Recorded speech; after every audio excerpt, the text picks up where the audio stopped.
Salam dostlar, bugün biz sizinle cipsi challenge edirik. Sence bunu kim yiyecek?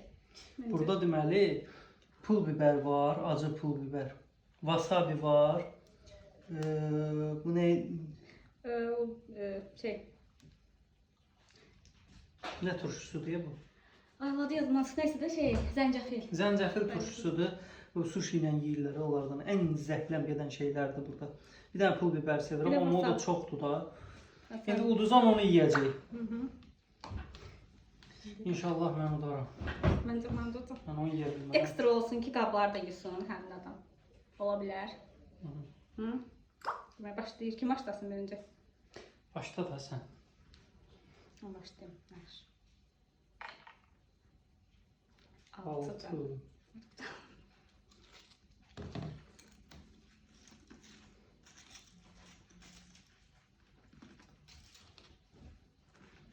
Sen götür.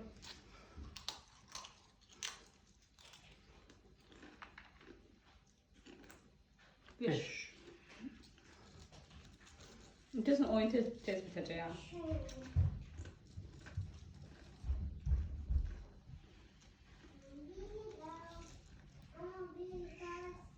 Sok da bu ya. Sokla geçen gider de.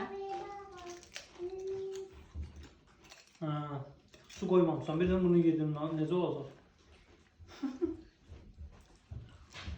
Onu sen biçir aşarsan.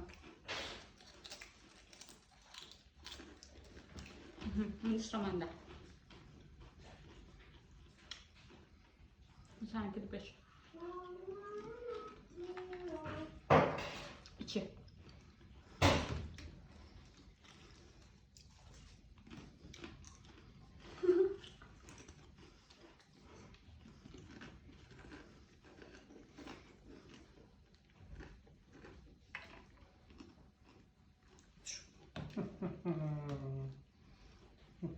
Ben yemeyeyim de ama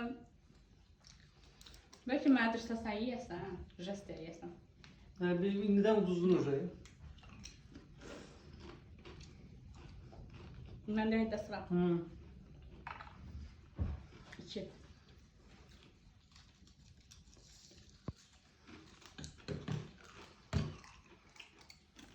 Hər tərəfli şey eləmişik, özümüzə. Kraplı chipsdir bu da, bu da yönlü bir şey deyil. Öyle sushi yeriyə istəyirəm. Sən 2 dənə yedin? 5. 5 tamam. Ha.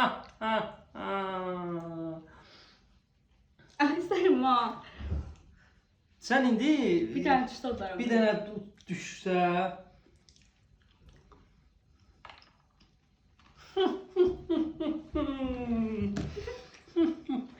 Olar ki mən yeməyim. Yo, yeməlisən.